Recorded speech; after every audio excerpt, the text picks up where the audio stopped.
Hello दोस्तों, कैसे हैं आप सब। कहानियों की श्रृंखला के इस वीडियो में मैं आपके सामने एक और नन्ही परंतु शिक्षाप्रद कहानी प्रस्तुत कर रहा हूं, जिसका शीर्षक है पेड़ की अनोखी गवाही। एक व्यापारी के 2 पुत्र थे। उसमें से एक का नाम था सुबुद्धि और दूसरे का नाम था चतुर्बुद्धि। एक बार सुबुद्धि और चतुर्बुद्धि दोनों भाइयों ने मिलकर विदेश में व्यापार करने का फैसला किया और व्यापार करने में वो सफल भी हुए और वहां से 5000 स्वर्ण मुद्राएं कमा कर लाए। घर पहुंचकर वे दोनों स्वर्ण मुद्राओं की सुरक्षा के लिए चिंता करने लगे। थोड़े समय सोच विचार करके उन दोनों भाइयों ने फैसला लिया कि इन मुद्राओं को अपने बगीचे के एक बड़े पेड़ के नीचे गाड़ देते हैं। अपनी रोज की जरूरतों के लिए उन दोनों ने 100 स्वर्ण मुद्राएं निकालकर बाकी बची सारी मुद्राओं को एक पेड़ के नीचे गाड़ दिया।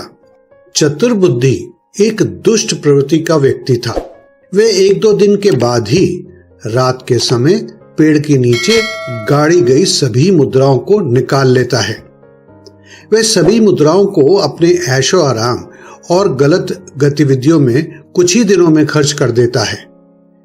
1 महीने में सभी स्वर्ण मुद्राएं खर्च करके चतुर्बुद्धि अपने भाई सुबुद्धि के पास जाकर बोला, चलो भाई, हम बाकी बची स्वर्ण मुद्राओं को भी आपस में बांट लेते हैं, क्योंकि मेरी सभी मुद्राएं खर्च हो गई हैं और मेरे पास सामान आदि खरीदने के लिए बिल्कुल भी धन नहीं है। भाई की बात सुनकर सुबुद्धि उस पेड़ के पास पहुंचकर खुदाई करने लगते हैं।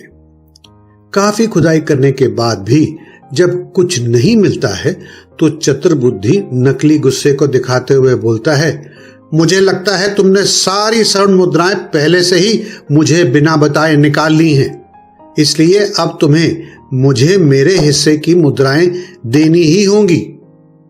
सुबुद्धि ने कहा, नहीं भाई, मैं तो कभी इस तरफ दोबारा आया भी नहीं, तो मैं कैसे मुद्राएं ले जा सकता हूं। तुम ही यहां आकर मुद्राएं ले गए होगे।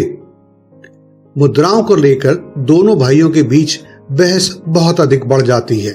कोई नतीजा नहीं निकलने पर दोनों भाई राजा के पास जाने का फैसला कर लेते हैं।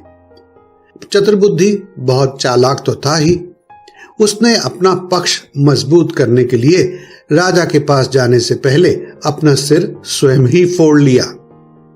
राजा के सामने दोनों भाई अपना अपना पक्ष रखते हैं। दोनों भाइयों की बात सुनकर राजा अपने मंत्रियों और सलाहकारों से सलाह के बावजूद भी किसी नतीजे पर नहीं पहुंच पाया। उस दिन पूरा दिन निकल जाने पर भी कोई फैसला नहीं होने पर चतुर्बुद्धि ने सुझाव दिया कि अब तो वह पेड़ ही इस बात का साक्षी है कि स्वर्ण मुद्राएं सुबुद्धि ने ही चुराई हैं। चतुर्बुद्धि की यह बात सुनकर राजा के अधिकारी गण बोलते हैं कि हम सुबह उस पेड़ के पास जाकर ही तुम्हारा फैसला करेंगे। इसके बाद दोनों भाई शाम को घर वापस आ जाते हैं। घर पहुंचकर चतुर्बुद्धि अपने पिता को स्वर्ण मुद्राओं की बात बताता है और उन्हें कुछ स्वर्ण मुद्राओं का लालच देकर अपनी तरफ कर लेता है।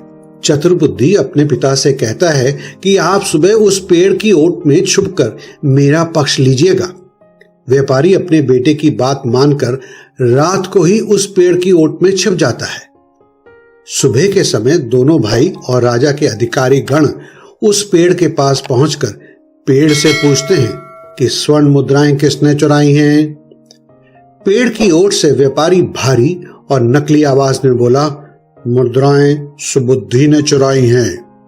पेड़ से आवाज सुनकर सभी अचंभित हो जाते हैं, लेकिन राजा के चतुर अधिकारी समझ जाते हैं कि यह जरूर चतुर्बुद्धि की कोई चाल है। उसने जरूर इस पेड़ की ओट में किसी को छिपा रखा है। अधिकारी गण उस पेड़ में आग लगा देने का आदेश देते हैं। आग व्यापारी को भी लपेट लेती है और व्यापारी तड़पता हुआ बाहर आ जाता है और थोड़ी देर में ही अपने प्राण त्याग देता है।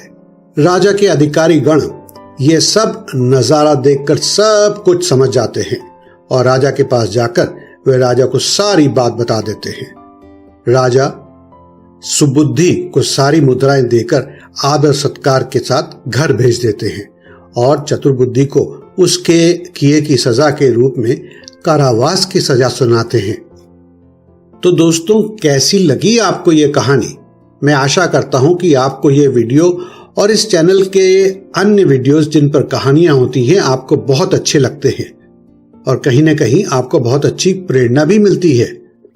अगर आपके पास भी कोई सच्ची और अच्छी कहानी है तो उसे आप हमसे शेयर कर सकते हैं।